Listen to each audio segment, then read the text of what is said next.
Hello, you wonderful people, and welcome to another episode of Not Too Comic Book. This being a show where I talk about TV shows that are adaptations of comic books. For today's episode, I'm going to talk about the latest episode of The Flash, as well as the latest episode of Agents of S.H.I.E.L.D. Starting off with The Flash, we see kind of a little bit more of kind of the ramifications of what Barry did. We got to see a little bit of it last episode in the premiere where we found out it's like, okay, Joe and Iris don't get along. And we kind of found out the reason why that is. It's kind of like a reason that came up last season is the whole mother situation. But it seems like in this timeline, for whatever reason, they never remedied the situation, like, Iris never actually forgave Joe for, so that caused that split. Then we find out Cisco's situation because his brother Dante died, but it wasn't like one of the circumstances he got mixed up in last season or season one, whether it was the Captain Cold and Heatwave situation or like last season, coming across his Earth 2 counterpart. What we end up finding out is that he ended up dying sadly in just like an accident. It was kind of just a sad everyday thing. And because we ended up seeing in the episode that there was a problem between Cisco and Barry. And because the sad thing is, Barry had 3 months to allocate to like what is being referred to as Flashpoint. He got used to that life because he had time to kind of allocate to it. But he's kind of, because, I guess we're kind of getting to see the flip side of it because we never actually got to see him kind of struggling to get to see that world. Because the moment we start off with him last episode in the premiere, he'd already got used to the world. He'd already been there for 3 months, kind of knew the ins and out and what's different in Flashpoint. But now we're kind of seeing him jump forward to it, and we see that how things are wrong. Because he still wasn't 100% clear on everything in his personal life. Because he was completely absent-minded about the whole Cisco situation. But granted, he really never felt like a need to go to Star Labs because he was no longer the Flash. So I guess it wasn't something he really needed to check up on, which is kind of when you actually look at it in the back of your mind, you're kind of like, really? Because we actually think about it, Cisco's still one of your best friends and you wouldn't check up on him, see where he is. I know I'm nitpicking, but that's just something that just came to my mind just now. But, now he's kind of struggling with okay, these are things that were wrong. Because, it's in Flashpoint, a lot of things kind of worked out for some people. But especially in this one, it didn't. And, you ended up finding out the reason why there's so many problems between Cisco and Barry is because he asked Barry to go back in time to save his brother. But Barry kept saying he couldn't. And it pissed Cisco off even more when he ended up finding out about Barry, when Barry finally told everyone the truth about Flashpoint. And, because I was an idiot. I never actually thought about it the way Barry explained it, because to me, I was still thinking I didn't think of it the way it is, that basically there are three different timelines. The original timeline that we knew that existed up until season 2's finale, that timeline. And then there's Flashpoint timeline. And then there's the timeline he currently exists in. And so it never crossed my mind that was another timeline. I was thinking because I was an idiot, I was like, oh, we're back to that original timeline, but things are a little bit different. It's like, no, this is a completely different timeline that kind of branched off from that original timeline. So, and it's understandable. Cisco's you're willing to do that for someone that you care about, but not for someone I care about. So it's kind of you get where Cisco's coming from. Anyone would feel like that when they're in his position where they've lost someone very important to them, they're in pain, and you have a friend who travels through time, and especially finding out he saved his parents. It's got to piss you off even more finding out the fact is that the reason why you possibly don't have your brother in this world is because Barry went back in time. So, but by the time the episode ends, it seems like they're getting to where they're kind of good. But, because, Iris kind of explained it, Barry messed up. But, no one's perfect. People are going to make mistakes. And sadly, Barry's mistakes kind of have larger consequences than we know. Because we don't really know, fully how much has really changed because of him going back. And I'm guessing that's going to be something we see more and more as the season progresses. We ended up finding out that John doesn't have a daughter, Sarah, in this world. He has a son, John, which kind of coincides with what we got in Legends of Tomorrow last season when they went to the future. Was it 2047? His John's son took up the mantle of Connor Hawke to become the new Green Arrow. So that kind of lines up with that. And because we didn't actually see Lila or John's child last episode of Arrow, kind of tying into that. So, because the thing was kind of like everyone was basically saying like, will what happens on Flash affect every other show? And it's like some people are like, there's no way it could do that because that'd be a little too much. But there's probably going to be some stuff here and there, like because Diggle's child never came up last episode, so this is kind of their way of being like, hey, yeah. You thought stuff that happened on Flash only affected Flash. Nope, it's affecting everything. And it does make you wonder, does Flashpoint affect Supergirl? And maybe it does, and maybe it won't be something we see until like the future, like during the crossover episodes. But still, that was kind of interesting. It makes you wonder what else changed. And I really appreciate that the person he went to was Felicity. I guess because, out of everyone kind of close in his life, it's kind of hard to talk because the only people he really talks to are the people that are affected by him changing time. So it's like he had to go to the only other person he really is close to and talks to. So it had to be Felicity. I guess he didn't want to tell Oliver because, things didn't work out necessarily the last time he told Oliver about traveling back in time because Oliver didn't take his advice about telling Felicity about him having a son and everything. So I'm very curious to see now that I think about it, because it didn't even click my mind until it did. I was just like, oh, that means Arrow's affected now. So I'm curious to see, like, will we see some stuff in Arrow being like, huh, and like will contradict what we kind of known so far. It's like, oh, that's going to be, it's most likely going to be subtle stuff. It probably won't be something blatantly obvious. That would have been something obvious, but still, because in my mind, like, I never even thought about it back then because I'm an idiot. I didn't think about the fact is that he has a son, Connor, and now, but in the future, but then it was like here in present day, he had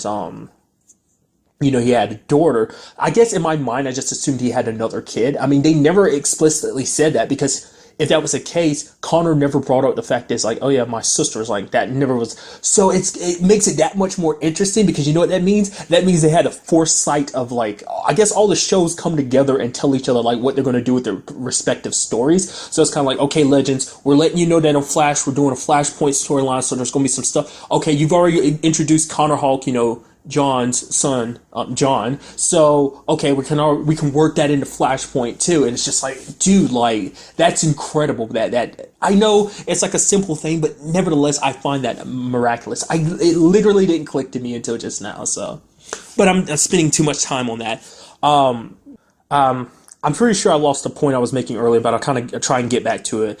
But the thing is, Barry's in this situation where he can't go back in time again. He wanted to, but Jay stopped him. And Jay kind of explained it to him. It's like, you think you can just fix everything. It's like, no, this crack is there. It's already broken. You can try and fix it as much as you want to, but it will never go back to the original shape. Using that cuff as an example. And I thought that was kind of interesting. He's like, I learned about you. I learned about the fact is that I look like your dad and just how sucky that's got to be and everything. And he's like, after everything that you went through, everything you lost, because of Reverse Flash, because what you lost to Zoom, is like, I, decided to keep an eye on you. So that's kind of interesting to know that he's keeping an eye on him. I kind of already knew he was going to pop up in this season, but the picture I saw referencing the fact is that he's going to be in a season, him and Barry are going to be collabing. I'm guessing, it seemed like something that might happen at a different, it didn't seem like any scenes from this particular episode. Maybe, so it makes me think it's going to obviously be more, later on, and that's also the thing. How did he get to Barry in particular? Like, he's supposed to be on Earth 3. Like, that's the thing. Like, Barry, to get to Supergirl's Earth, he had to like use a special device and kind of end up running there. So does that mean Jay's just naturally faster than him and is able to punch through to other worlds? It's harder for Barry to kind of really do that without assistance. Plus, last season he had the help of the fact is there's kind of breaches open too, so. But the fact that what I really appreciate about Jay Garrett, just any excuse to have John Wesley Shipp, the actor who plays Jay, as well as his dad, kind of staying around, because he is kind of going to be another father figure in Barry's life. I guess he's kind of supposed to fill the void of there no being Wells, because Wells was kind of supposed to be that kind of teacher father figure for him. But it's a very different circumstance this time, because in the past two times Barry's had two. At first he didn't know one, at first with the Reverse Flash, disguised as Wells being his teacher, kind of helping him understand his speed. That was, Eobard doing that for his own need. He needed Barry to get faster so that Barry could help him get back to his own time. That's what that was all about. And then you had Zoom wanting Barry to get faster and everything for the purpose of stealing his speed. This is the first time Barry's actually had a speedster looking out for him just for his own, like, not for selfish reason, because they legitimately care about Barry and they want to, keep him on a straight and narrow. Because, like I said, Eobard and Zoom just manipulated him. So this is the first time he's meeting up, with a speedster that's not just using him. So it makes it that much more fascinating. Plus, like, the fact is, on top of that, it's someone that looks like his dad being a father figure to him. I'm very curious to see what other things Jay kind of teaches him. And the way Jay talks about it, he's like, he's trying to teach Barry these lessons that he had to learn the hard way. So meaning it's like, I'm sure every speedster has always thought about it. I mean, going back in time to fix what's wrong. I mean, hell, that's Eobard's whole thing, was to go back and basically kill Barry before he became the Flash. We still not 100% on his motives for that, whether it's out of jealousy, because originally he wanted to be a hero, but he decided, hey, if I can't be a hero, I can be a villain. But maybe there's obviously deeper ties to that maybe this season we'll get, more answers to, as to why he hates Barry so much. But that's just me focusing on those differences. We did end up finding out, well, for one, Wally hasn't really accessed the Speed Force yet, because he brought up that, and that's kind of something I was going to get to earlier. I was wondering, could that be how Jay ended up also doing it? Because maybe when Barry was kind of traveling through the timeline, no matter what Earth you're on, maybe you can intersect like that because of the whole Speed Force thing. I don't know. That was just me throwing it out there. But nonetheless, while he doesn't have his powers, Barry was thinking, he was like, hey, if you want me to, I can tell you what your lives were like on the other Earth. I mean, the other time in Flashpoint. I don't know why I'm sorry. I'm confusing the hell out of people. I'm sorry. But he's like, I can tell you what your lives were like on Flashpoint, but everyone kind of declined. It would have been interesting to see what Wally would have thought, finding out, it's like, oh yeah, Wally, you were, Kid Flash on the other Earth, so, or other timeline, Flash. I'm sorry, because I've gotten to this point of talking about other Earths now, it's screwing me up a little bit, sorry.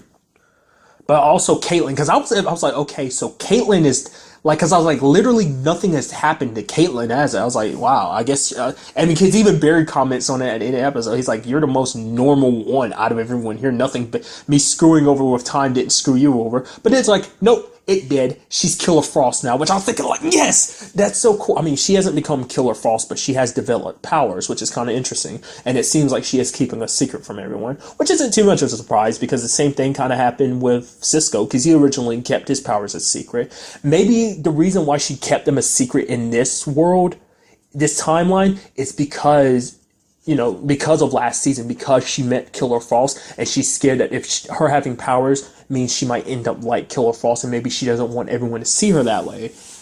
Because that was Cisco's main reason for not telling anyone about his vibing powers, because his powers came about because of Eobard. So he's like, it came from an evil psychopath like him, so it must mean my powers are evil. I mean, technically Barry's powers came from Eobard, so I mean, his powers aren't evil. So I mean, eventually Cisco kind of got over it, but that's still something to kind of think about. So I mean, that's how I rationalize why she wouldn't tell them. Maybe there was another reason, but still.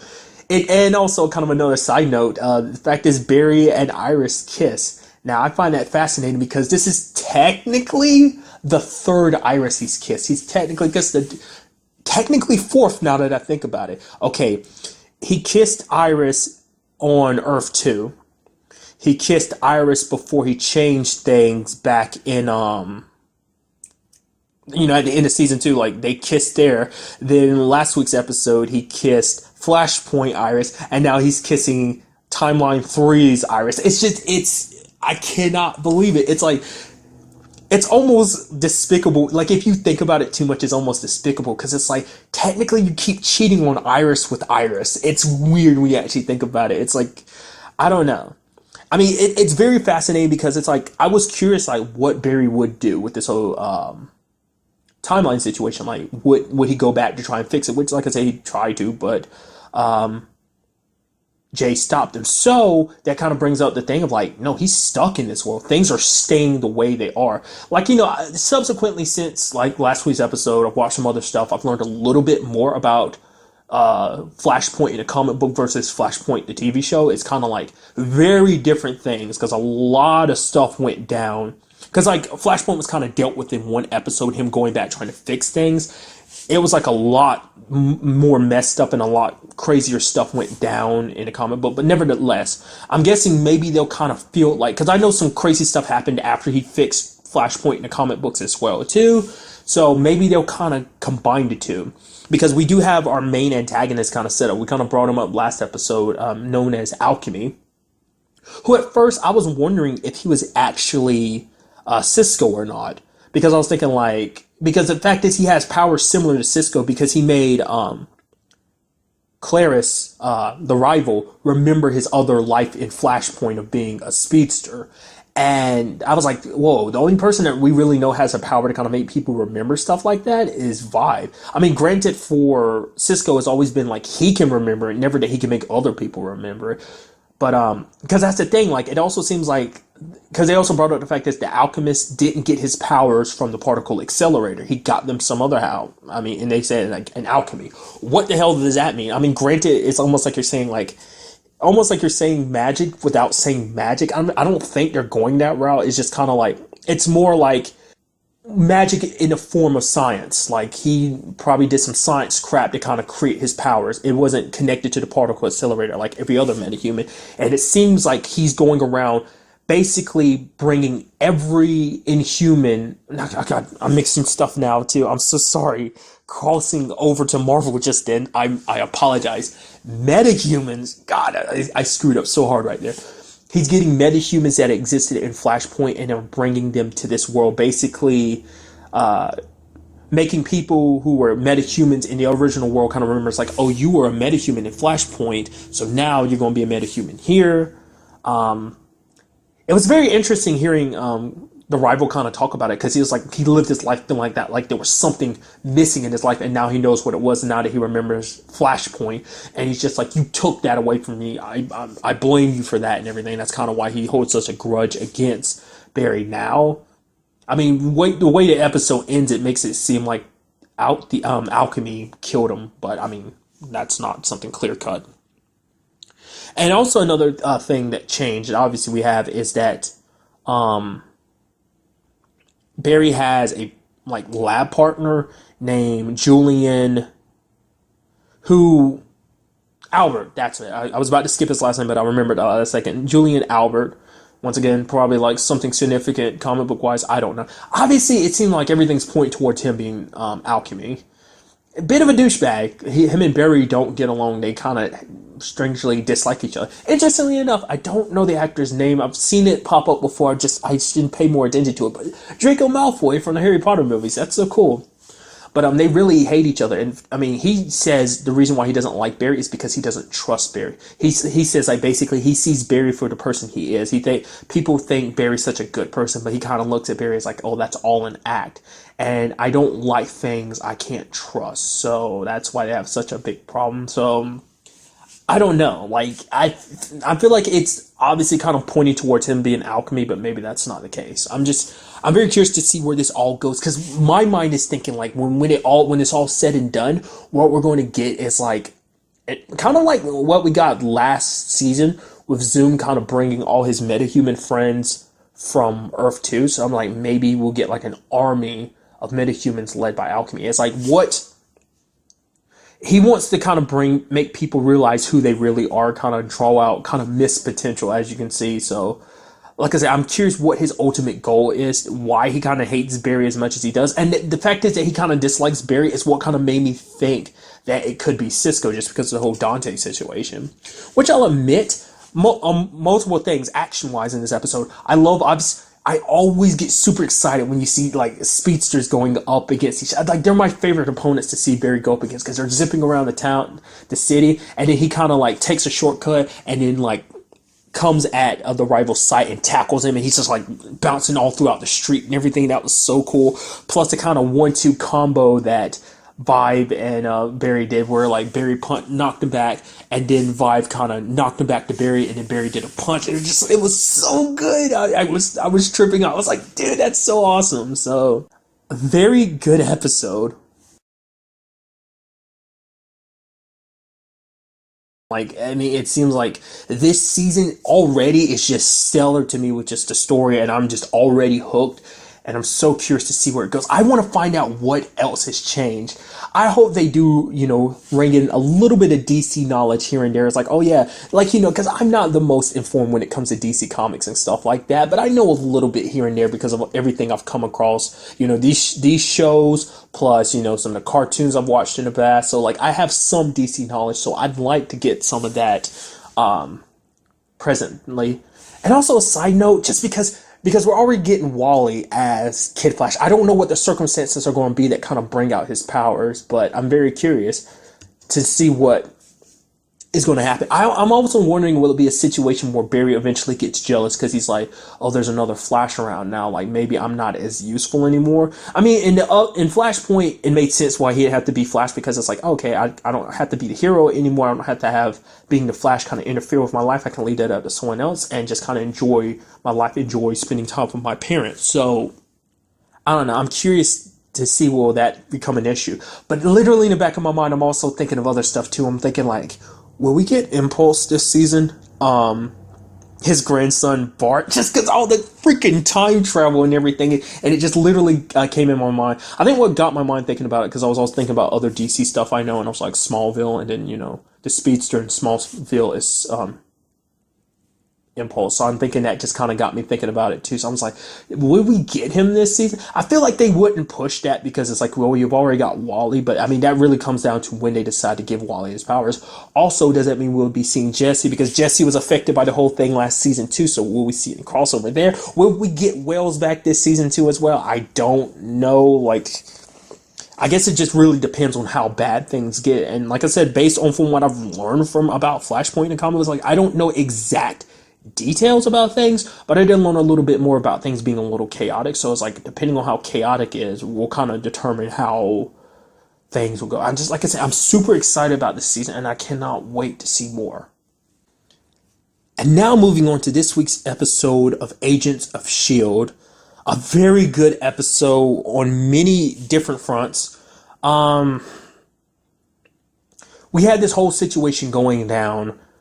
Basically, it seems like it's an Inhuman behind all these terrorist acts about knocking down these powers and being like, oh, we're Inhumans and we want to kind of be free, like we don't want to kind of be bound, like we just want peace, so we're going to make all these acts until you free us, or some basically stuff like that. And the moment that was happening, I was like, this is total BS, like, because for one, they kind of brought up an interesting thing, because it's like, well, the only person that's ever really had electrical powers when it came to Inhumans was Lincoln. And Inhumans kind of all, like, there might be a little, I don't know. The way they make it seem like for every Inhuman, there's a counterbalance to it. So they make it seem like there's only one power per person. So no one has the same powers as any other Inhuman. So they were kind of thinking like, the fact is we've never come across any other Inhuman but Lincoln who couldn't have kind of electrical powers. So like, this could be another Inhuman that we're not sure of, or it could be an EMP, which it turned out that being the case. And it turned out to be like a whole like thing, like Watch Dogs is basically setting them up. I've kind of figured that pretty much early on. It's just kind of to incite riots and stuff like that. Like, that's what I really...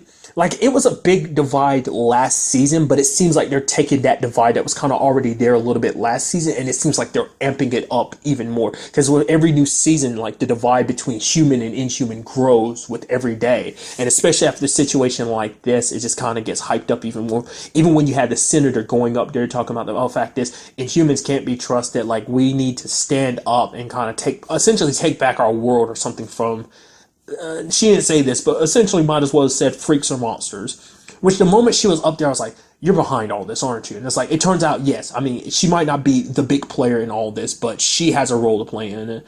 And which it comes as no surprise, considering like what they end up discovering in the episode. And the fact is that the Watchdogs, because this is what kind of Daisy's been investigating, coming to find out that basically Watchdogs is bringing together, like kind of working with other gangs too, kind of expanding their reach. And it's understandable why now, because they're not just kind of the lone quote unquote resistance group that they've been. They're kind of growing and becoming a larger scale organization because someone is backing them, someone that's very against Inhumans. Which really quickly, let's talk about that senator situation when she left that room. We saw someone in stone like that. So what does that mean? I mean, that's usually the key sign of an Inhuman being born, and it's like, what is? I'm curious, what does that mean? Because does that mean, why would you make it Inhuman when it seems like you care so little for Inhuman? Because they sadly ended up killing like 17 of them this episode when they did all their attacks. They hit like 6 places: Miami, Miami, LA, London, and I think it said Moscow was like another place that they hit. But I have no idea where that's going to go. And then there was that whole situation with I can never remember his name, but it's like his character's name. I know the actor's name is John Hannah, so I'm just going to refer to his character. Him and Gemma are working on trying to fix May because another one of the guys that was affected by, like I said before, I will refer to them as Ghost. Whether that's, I mean, it's still kind of like the silly name to refer to them as by, but that's just what they're going to be known as until we kind of get a clear-cut answer what exactly they are. But the Ghost, like, one of the guys ended up dying and May's time was running out.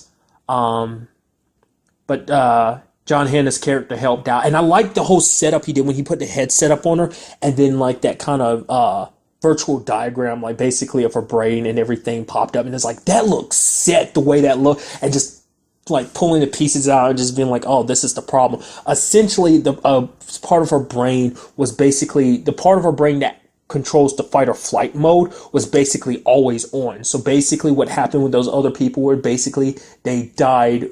They were literally scared to death. So that's what was slowly killing May. And then the moment they were like, okay, we're going to kill May, we're going to slow down her heart, stop her heart, and then that'll kind of help slow down her brain activity, and that should kind of cause, stop the problem. And it's like, okay, her brain activity is lower, okay, we can bring her back. And I was like, she's getting the paddles right. I'm like, is it going to? And then the lights cut out. I was like, yep. I was thinking he was going to have no choice. I was like, okay, he's going to have to wake up Ida and she's going to have to do this. I'm like, oh man, that sucks for him that he's going to basically have to ruin his whole, because he's kept that experiment a secret and whatnot. But then it was like, oh, he just took her core, what acts as her battery essentially, and used that to charge. I mean, granted, luckily for him, Simmons didn't ask too many questions. She was just, more so than anything, she was more focused on May being okay. And that, it trips me out. Like, it seems like the team is so divided, but it almost seems like, it's almost like the team against Gemma to a certain extent, because you had Coulson asking all those questions about May, being like, oh, do you know where she is, who's looking after her, and stuff like that. But Gemma was like, it's classified and whatnot. But it's one of those situations, it's kind of like, I don't know. It's like, we've kind of seen that side of Gemma as even just thus far in the season, we've seen it a couple times, or it's just kind of like she's kind of pulling rank. And that, at that point, it's kind of like, is she really doing this with the best of intentions? She says she's doing that to try and keep everyone together, trying to keep everything. Like, she's the one that's kind of keeping everything, all the ducks lined up in a row, because if she wasn't there, who knows what the new director would do. She doesn't 100% trust him. And that's something I'm still on the fence about. This is one of those instances where it's kind of like, maybe he's a good guy. I mean, because he explained himself as why he didn't tell Coulson the truth. Because if he had told Coulson where May was, he would have rushed off to be where she was rather than being there to do his job, because he's one of the best agents. So it's kind of understandable in that regard. And the fact of the matter is, he wants a win really badly, because he wants this whole situation to work. He wants everyone to work together. He seems like a nice guy, but it does feel like he forces it a little bit. Like he's trying real hard to be a nice guy. Like it should, like almost like it doesn't come natural to him. I don't know. Like, like maybe it's kind of the whole, like, everyone already automatically against him and stuff like that. I don't know. Like, it does seem like he is a good guy. He's trying to do the right thing, but it just seemed like, I just get the feeling there's going to be more to that, especially because May made a comment about, because Coulson was basically telling him, like, we need to kind of go public, because there's already this fear spreading about Inhumans, and, S.H.I.E.L.D. kind of coming back might kind of help kind of alleviate some of that fear, basically being there as a mediator to protect both human and Inhuman alike. Granted, he didn't out himself as an Inhuman yet, so That's what I thought it was ultimately going to be. I thought it was like, okay, you're going to out yourself as an Inhuman. Like it didn't. I was an idiot. Didn't even think that he was going to, It was like, oh yeah, the obvious thing would be to, announce yourself as, Shield is returning to light instead of being in the shadows. But it kind of makes sense not to necessarily announce yourself as an Inhuman yet. Wait till relationships get a little bit better, and then you can be like, okay, also I'm the head of Shield. I've been looking out for you. I also know that I'm an Inhuman. I'm still here looking out for everyone's best interest. Because if he announces himself as an Inhuman now, it makes sense why he wouldn't do it. Because it's like, if he does it, people are going to be like, oh, Shield is being controlled by Inhumans. They're nothing but Inhuman freaks. I bet you everyone a part of that team is Inhuman. Wait till things get better, then announce it to kind of represent the fact that, like, see, we're like here at Shield, we're both human and Inhuman coming to get work together. So, really quickly, kind of talking about some of my favorite parts of this episode. One, some of that action, dude. When Coulson, Mac, and Fitz are fighting those Watchdog guys, I was like, holy crap, that hand-to-hand combat. Even Fitz was able to handle himself like that. Like, I didn't know he was taking, like, self-defense lessons and stuff like that. Like, I know Gemma was last season, but I had no idea about Fitz, too. That was a pretty nice surprise. It just looks so good. And then also seeing Yo-Yo use her powers. I love Yo-Yo's powers, dude. Just how it looked and everything. It's like, oh, that's so cool. Granted, I feel like she kind of got the short end of the straw in this episode because it's like, even her friend, like, she was at that, was it a bachelorette party or just some party? And basically, some friends named Maria or whatever, well, like, turned on her the moment she found out she was an Inhuman. She's like, I'm the same person. I'm still your friend. She's like, no, you're not. It's sad. Like, people that you thought were close to you that wouldn't be affected by that kind of turned their backs on you. Granted, you can't really be 100% sure about those type of things because the fact is that, it makes you wonder, like being a human completely undoes like whoever you are. It's kind of sad to see that. Because it's like, who knows how long they were friends, but it's like, she's never done anything to threaten you, has never shown that she's threatened you, but she's always been a part of your life. I'm pretty sure the whole being an Inhuman thing was kind of only a more recent thing. I'm pretty sure she probably didn't become an Inhuman until like the events of season 3, because that's where the whole fish oil thing, well, technically into season 2, beginnings of season 3 was kind of a widespread of Inhumans. So it's not like she was an Inhuman her entire life. Technically she was, but I mean, she just didn't awaken to her powers until, more recently. So I don't know, it's kind of sad that just having powers kind of, like, because it's one of those situations, it's like, would you treat Captain America like that? It's like, no, like, I guess because in your mind it's like he's a regular dude. I mean, but let's not forget the fact that he's super strong, super fast, so it's kind of, if he wanted to, he could go a little crazy and end up hurting a lot of people. But granted, I guess that's what the whole point of, like, the Accords and everything is, to kind of put people with powers in check. But it seems like, even with that being the situation, it seems like even people still have their reservations about people with powers kind of going off doing whatever they want to. And that ended up being a very interesting thing, too, is the fact is that that's how they were able to track down Yo-Yo in this episode, as well as the other Inhumans, is because they got access to the registration log. So, I think that kind of worked out luckily for Daisy why they haven't been able to track her down. It's because she never signed it or whatever. But it makes you wonder, like, because it's not just S.H.I.E.L.D. that has access to that. A lot of government agencies have access to that list. So as we can see, that senators behind it, but who's to say there's no other powerful people behind it as well. So, and something that kind of crossed my mind too. We saw, like, kind of nearing the end of the episode when the director is making this whole speech thing, and we see that Daisy kind of turns off the radio. Now, obviously, she's probably annoyed by the whole current situation, which I'll get to that in a second.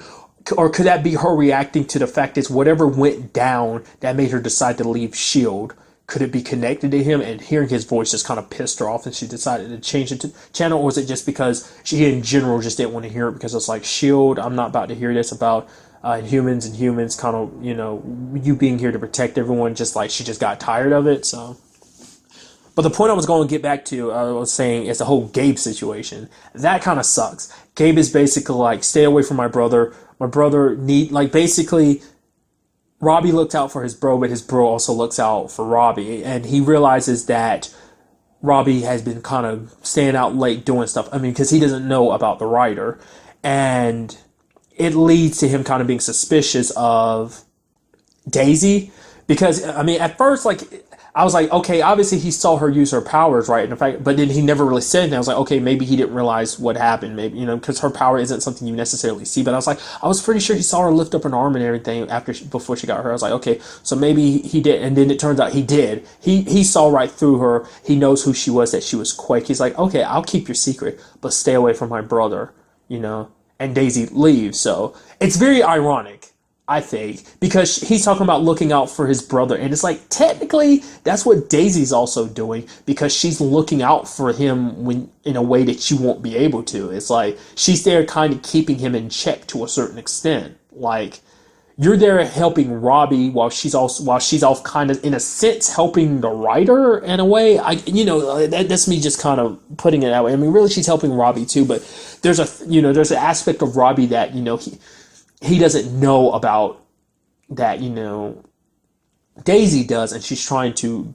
be there for him with that situation. I mean, not directly, because she's got her own ambitions and their plans in mind of what she's trying to do. But I just think it's ironic, because Daisy's just trying to help your bro too. I mean, because it's interesting how Robbie's reaction to the writer, because he's thinking like, initially he thought the writer was there because to help him get payback for the guys that basically paralyzed his brother. So he was thinking like the moment that was settled, he thought it would disappear. It didn't. He decided to settle other people's scores. Still didn't go away. So now he's thinking he's going to settle his uncle's score, who his uncle worked at the plant or that facility where the ghost people are all apart from. And basically, they make it seem like his uncle beat up some guy that was connected to it. He ended up going to jail. He ended up saying that the guy that was beaten up or whatever was a real criminal. So I got to assume he's the person that the ghost people were looking for, the one who kind of made them the way they are, because their uncle does have answers that they need. And I'm very curious to see where things go on that front, whether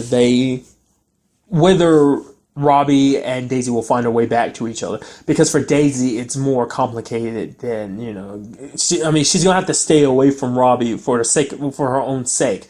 Because I'm wondering, is Gabe treating her that way because she's inhuman, or is it just because she's a bad influence? Which, she kind of is, because Daisy's got her own crap to go through. I mean, granted, once again, ironic, she's done some bad stuff, but she hasn't outright murdered people like Robbie has. So it's like, once again, the irony, I mean, ignorance is bliss. So, I mean, it does make you wonder how will he react. Because we saw, like, during when they were about to, like, kind of gang up on Daisy and Robbie earlier, when they were trying to protect Gabe, Robbie did almost turn into the writer. So, only with his eyes and whatnot. But still, I'm very curious to see, like, whether he'll actually try and track Daisy down or not, because I think he actually kind of likes her, because even, no matter what the circumstances is, she's kind of the only person he can really rely on. She's the only person that knows his secret. He's the only person that he really talks to. Kind of the same thing for Daisy. She's kind of out in the cold on her own, which kind of getting to that, because I was thinking about the whole Yo-Yo and Max situation. He kept alluding to it. It's like, yeah, whether they're stealing this, blah, blah, blah, blah, blah, meds, and looked at Yo-Yo, and then just like, okay, eventually talked to him a little bit. It's like, okay, you're still not going to tell me what, we figured you out. I mean, granted, Coulson doesn't know, but Fitz and Mac do. And it's like, you're not going to tell me about the meds. And it's like, I made a promise to her. And just kind of, Yo-Yo's basically made a promise to Daisy that she's not going to tell them where she is, or what this whole thing, like, that she knows where Daisy is, because, she realizes whatever the case, whatever this whole situation is, Daisy needs her space. If she wanted to be found, she would be found. She would turn herself in, or she would tell them where she is, where they could keep track of her or whatever. But she's off the grid on purpose. So kind of like give her space. And then, Mac was like, oh, you shouldn't keep things there shouldn't be any secrets between us. She's like, why? Because there's nothing between us, which is kind of sad to hear. It's just kind of like, it's like there was that whole flirtation thing going on last season. And I don't know. It seems like they kind of want more, but at the same time, things have kind of pushed them apart. What exactly? Is it just the whole, like, she signed a registration, they're co-workers, so they can't really be all in a relationship? Or is it more than that? Are they afraid to take the steps necessary to go forward? I don't know. Overall, a very nice episode, and I just cannot wait to see where we go next week. But that's really all I want to talk about in this episode. Till the next time we meet, be happy, be safe, live life to the fullest, and enjoy it. Good day and goodbye.